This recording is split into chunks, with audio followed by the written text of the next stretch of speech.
Buenos días, Canarias. Ya está aquí la mañana en juego. Les tenemos preparado todo el resumen deportivo del fin de semana. Unión Deportiva Las Palmas, Club Deportivo Tenerife, Costa de Eje Tenerife. Vamos a analizar también las jornadas en la Liga Andesa con nuestra tertulia de baloncesto. Y ojo, porque nos iremos hasta China para conocer qué hace allí un coach canario, Marco Justo. Todo esto y mucho más, ¿dónde? En la mañana en juego. ¿Qué tal? Muy buenos días, bienvenidos a la Mañana en Juego. Vamos ya con el repaso de lo que nos espera esta semana y esta es nuestra agenda deportiva. Vamos a empezar con el miércoles, que tenemos doble cita europea. Arrancamos en Europa.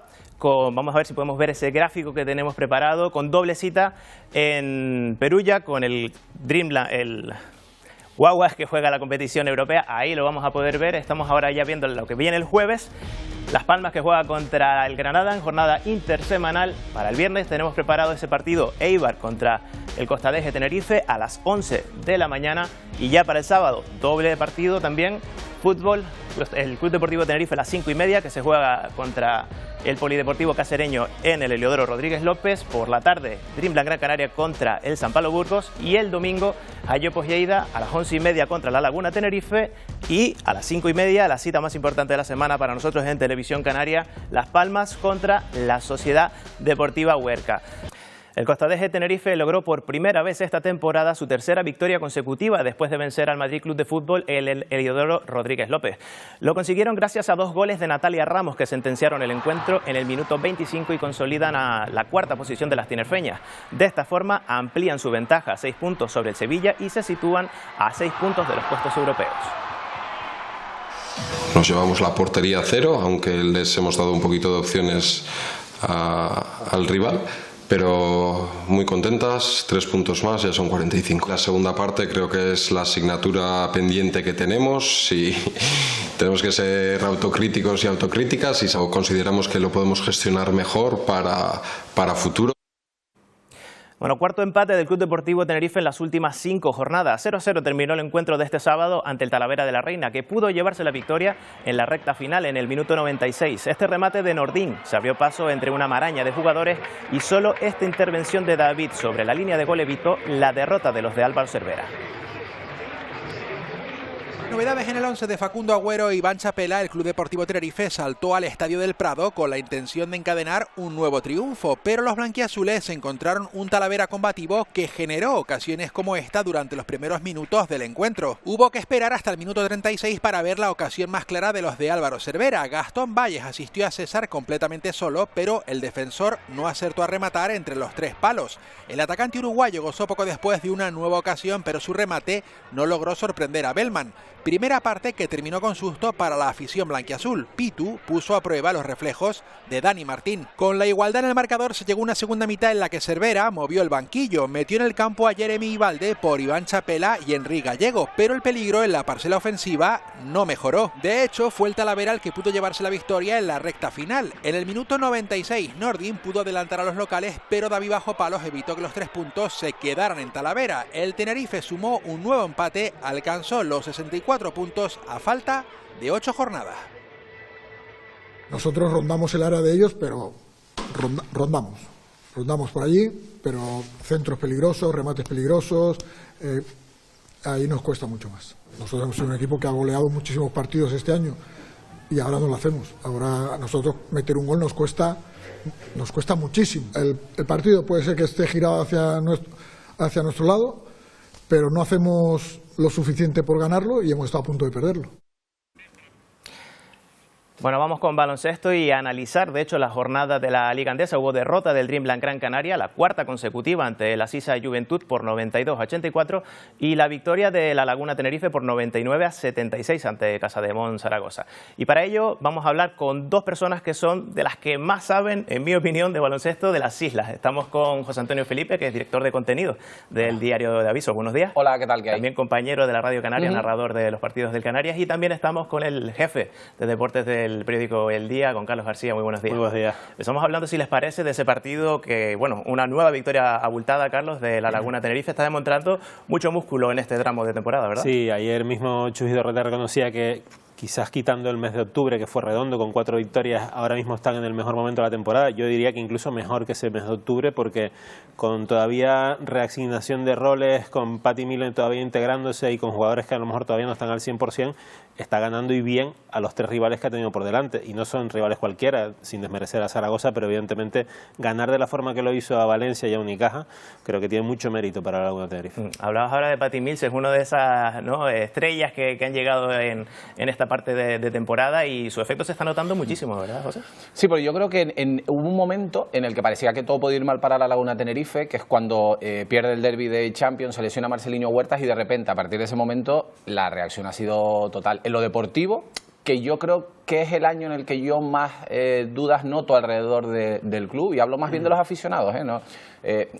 Hablamos mucho del entorno como si solo fueran los medios, cuando no es así, cuando eso no es verdad. Cuando más duda parecía que había con el tema de los aficionados, de repente vuelve Marceliño antes de tiempo. Yo creo que en Copa no se dio mala imagen, por ejemplo, que él no pudo estar, y luego aparece Patty Mills, que es como impacto total en lo deportivo y en lo social, porque es un tío afable, que comparte mucho en sus redes y vende muy bien la isla, que se ha integrado totalmente, que parece uno más. Entonces yo creo que ha sido como pasar de la noche al día, de repente, y casi sin esperarlo. ¿Y dónde crees que puede estar ahí esa clave de ese bajón que hubo? También hablabas de esa lesión de Marceliño, pero igual no es solamente todo eso. Yo creo que clubes o equipos como el Canarias se tienen que preparar muy bien para entrar en Copa. Y entrar en Copa significa que físicamente no quitas el pie del acelerador, y luego además tienes que clasificarte en Europa, en la Champions.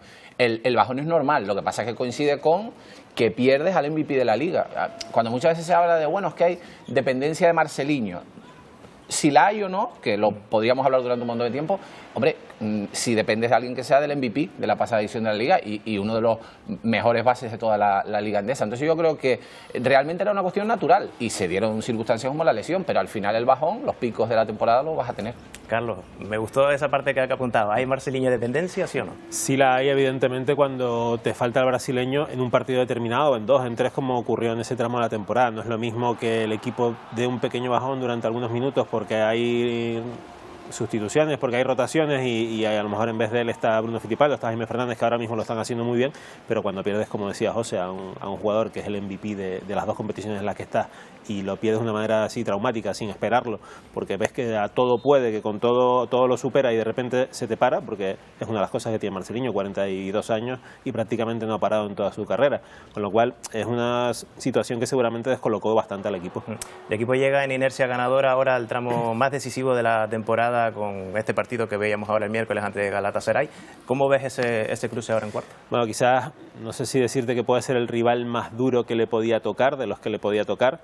Evidentemente también tener a Juventud delante siendo el anfitrión, y vamos a pensar un poquito mal, sabiendo cómo son los arbitrajes de la Champions, no me hubiera gustado nada, y seguro que en el Canarias no hubiera gustado tampoco nada.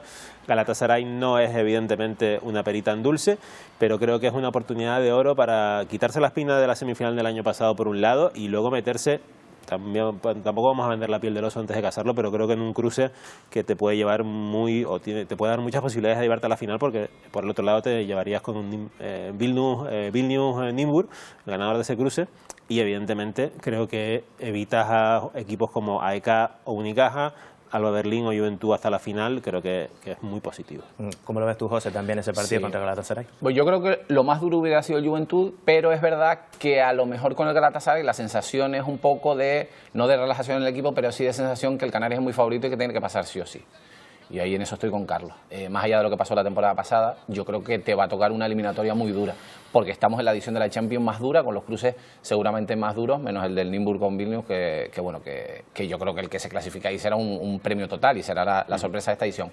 Pero sí es verdad que puede dar la sensación un poco de relajación, ¿no? Con Juventud, la sensación es, va a estar como muy apretado. Con Galatasaray igual, ¿no? Yo creo que yo creo que hay que animar a la gente a que vaya el miércoles a Santiago Martín, porque es espectacular ver jugar al Canarias, es espectacular jugar una eliminatoria de la Champions, y de verdad que, bueno, lo que pudimos ver en la Final Four del año pasado, el Galatasaray juega muy bien, es muy físico y es muy divertido de ver, y además viene con un entrenador que es un espectáculo también. Yo creo que seguramente es la primera vez en la temporada que el público tiene que entender que tiene que jugar, ¿no? Muchas veces se ha hablado mucho en el Tenerife de fútbol esta temporada de venga, vamos a demostrar si vamos primero. Bueno, pues ahora yo creo que es un partido para ir el miércoles. Tienen que sufrir ellos como seguramente va a sufrir el ayudar, Canarias allí también. Claro, ¿verdad? y ayudar y hacer valer el factor cancha. De nada te vale tener un factor cancha para no viajar o para no viajar, sino que lo tienes que hacer valer con el público, porque ellos lo van a hacer valer, porque además estos equipos, Galatasaray y los otros equipos turcos futboleros y los griegos, llevan mucha gente de fútbol en estos partidos importantes. No te presentas allí contra la gente que va al baloncesto, que son pocos. Hemos hablado mucho también ahora de Juventud, lo comentaban, Juventud que le ganó precisamente esta semana al Dreamland Gran Canaria. Le está costando muchísimo, Carlos, una vida al Dreamland, sobre todo en este último tramo, 4 partidos seguidos con derrotas. Todo lo contrario del Canarias, están en inercia negativa, no terminan de salir de ella, no se clasifican para la Copa en un primer tramo, lo que podría ser un oasis que es la Champions, ven cómo se quedan eliminados en un partido traumático que yo creo que ni mucho menos nadie esperaba con el Nymburk, que podían quedarse fuera. Vale, perdieron con el Canarias, dijeron, bueno, tenemos ese comodín, no han salido de ahí, están en una dinámica de 10 derrotas en los últimos 11 partidos y es complicado. Yo creo que ahora mismo están mirando más hacia abajo que hacia arriba en cuanto a mirando más hacia abajo que hacia sus propios problemas, y ahí están teniendo un poquito la suerte de que los de abajo no terminan de sumar y no se terminan de enganchar, sino la situación sería muy crítica ahora mismo.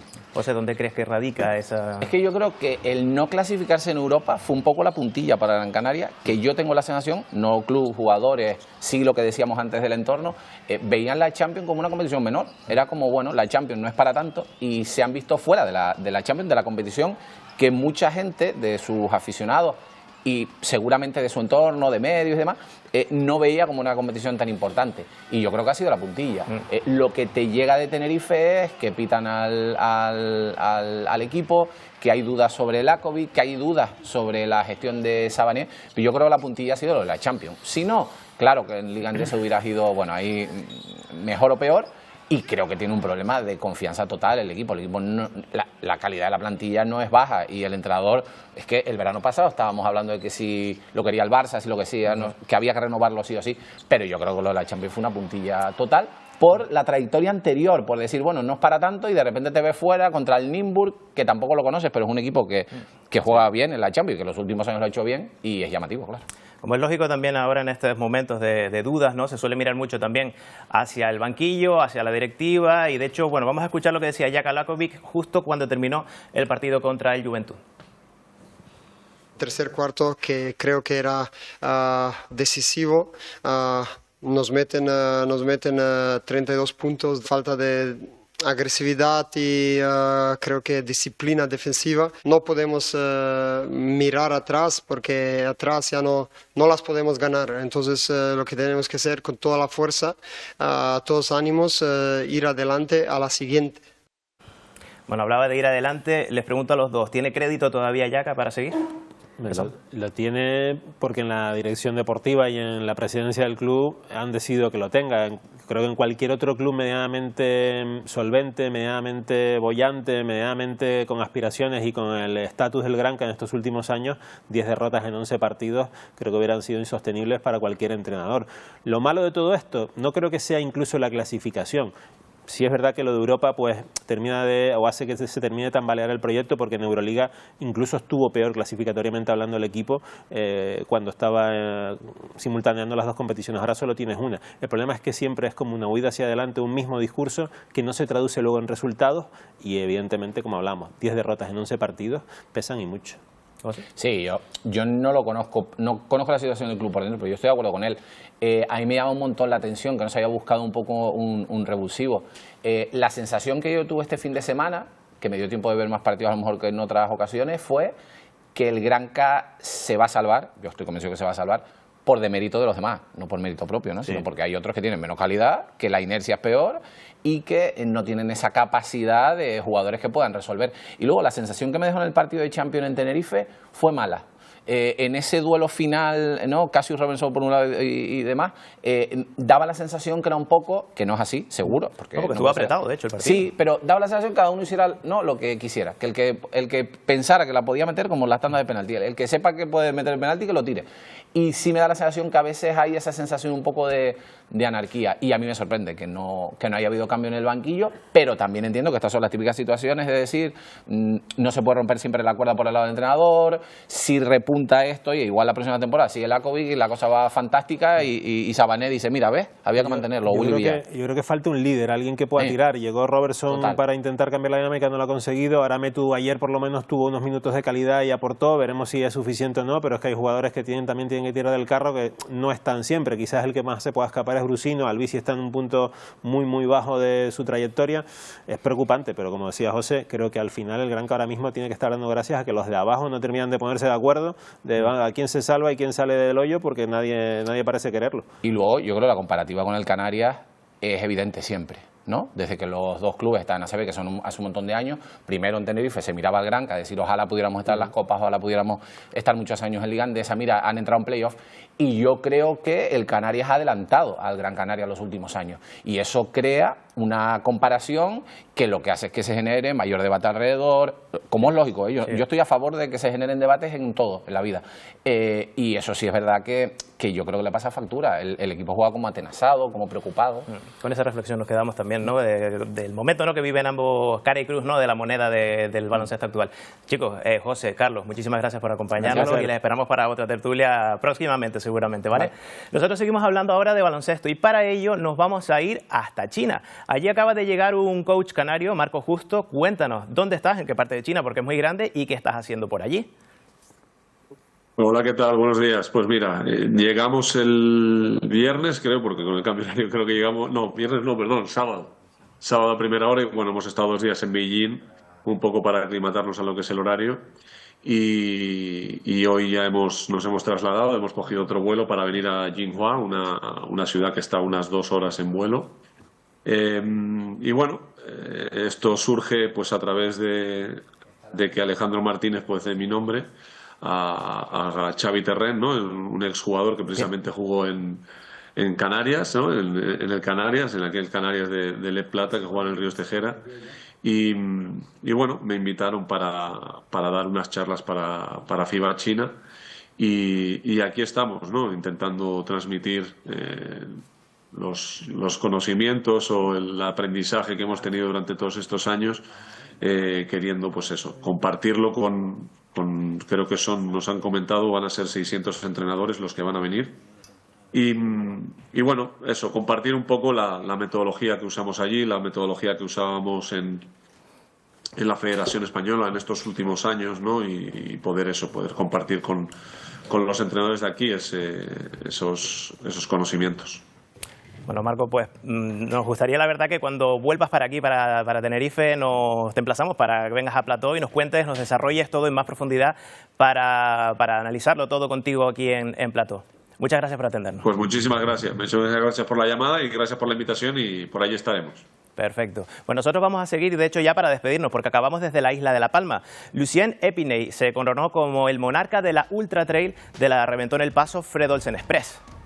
Y la vencedora en la jornada de la prueba reina fue Azahara García de Los Salmones, la indiscutible reina del reventón.